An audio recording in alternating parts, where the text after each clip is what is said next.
Israel's Foreign Minister Gideon Saar has been on the phone to Penny Wong, and according to Israeli media, it turned into a sharp verbal clash. Israel Hayom, which is a Hebrew newspaper, reported that the Australian minister, who is among the most anti-Israeli in her party, accused Israel of not doing enough humanitarian work for the Arabs of Gaza. And Saar apparently returned serve, telling her that there needed to be decisive action over the synagogue being firebombed in Melbourne.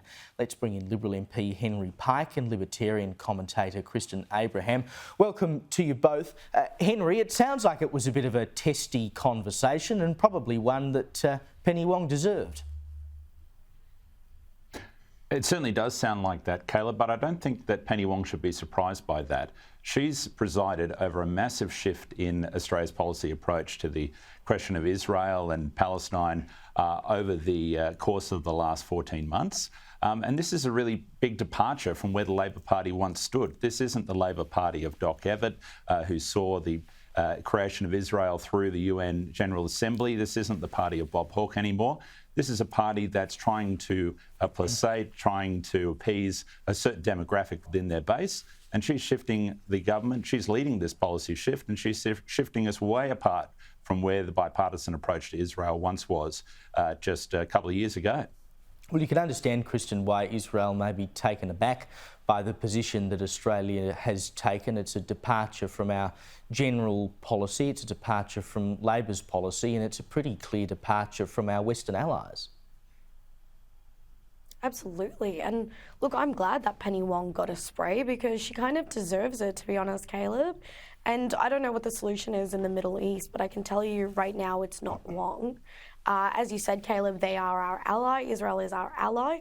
And it's one thing to not support them, but it's another thing to actively work against them when you're not stamping out anti-Semitism and you're choosing to vote with, Russia and China and the UN. So she deserved the spray, to be completely honest. I'm glad someone finally gave her one. I mean, I know she's thought of as a good operator within the Labor Party, and her and Mark Butler and Jay Weatherill, former South Australian Premier, back in their uni days, said that they would take over the Labor Party, and they did a pretty good job of it, I have to say, but I don't think it's been good for the Labor Party. Now, speaking of the Labor Party, yesterday in Victoria, the Labor government announced that they were banning face coverings in protests. We'll take another look at Jacinda Allen. Anti-Semitism is a cancer. Anti-Semitism is a cancer, and we must leave no stone unturned to fight the evil of anti-Semitism, to fight the evil of this racism and hate in all of its forms, and also continue to work to help heal. Well, the Australia-Palestine Advocacy Network came out today and said, quote, "The Victorian government's announcement of measures to curtail and criminalise protest is a dangerous attack on civil liberties aimed at suppressing legitimate public political action by Palestinians and their supporters, demanding an end to Israel's 15-month-long genocide in Gaza." Now, Henry, this does not prevent you from protesting. It's just setting some parameters around how the protest operates. And to be perfectly honest, I think everyone has a right to protest, but if you're rocking up with a face covering, it's not unfair to assume that you're up to no good, is it? I think it's a fair assumption. I'm just disappointed that it's taken the Victorian government this long and so many protests out in Melbourne streets that I think have shocked the rest of the country for them to actually start to take some common sense measures here. I don't think this is an unreasonable approach. I think that this makes sense to Australians. I think that after what we've seen on the streets of Melbourne, this is the very least the Victorian government should be doing to try to provide a bit more security, a bit more sense of allowing Jewish people in the streets of Melbourne to be able to move freely without feeling that they're going to be intimidated, or just, everyday Victorians moving about the CBD of Melbourne. They shouldn't have to be subjected to this sort of behaviour that we've seen over recent months. Well, Christian, you're a libertarian. Do you see it as an incursion upon free speech and free expression?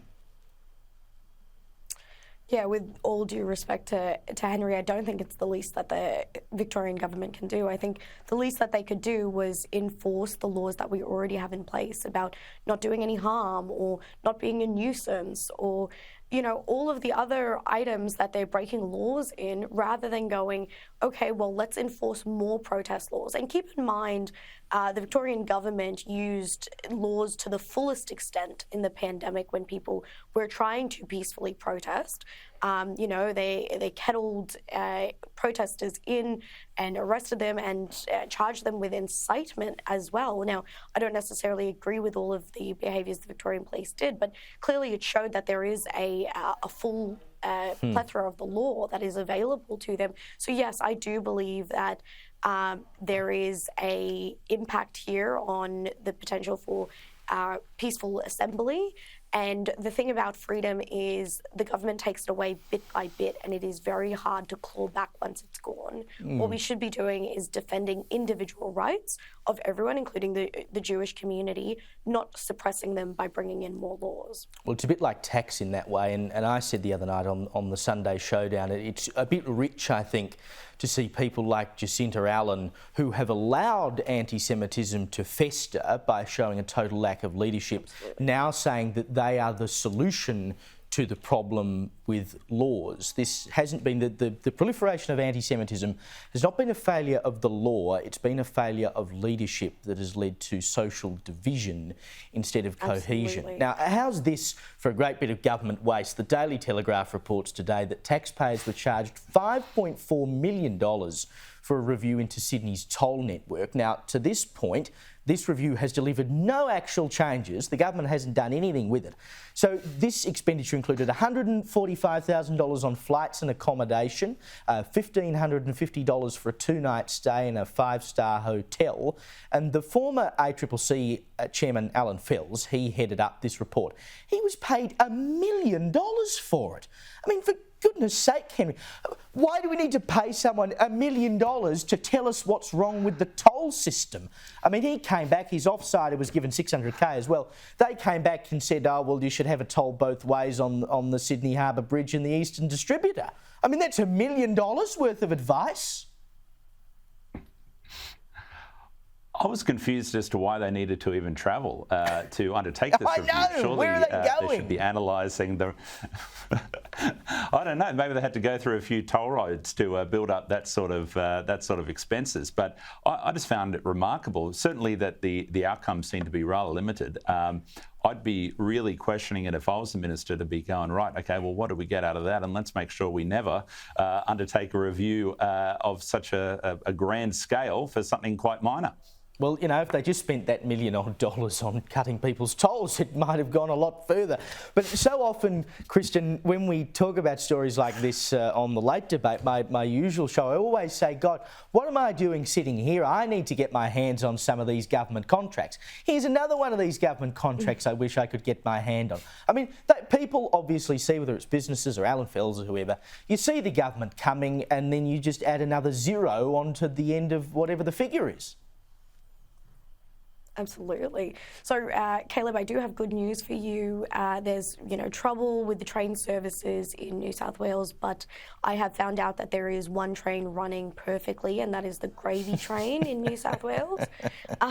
They clearly have friends in high places with this and the government contract. And I personally believe if you are rorting the taxpayers by frivolous expenses or frivolous travel, then that is almost treasonous behaviour to me, and everyone involved should be held accountable.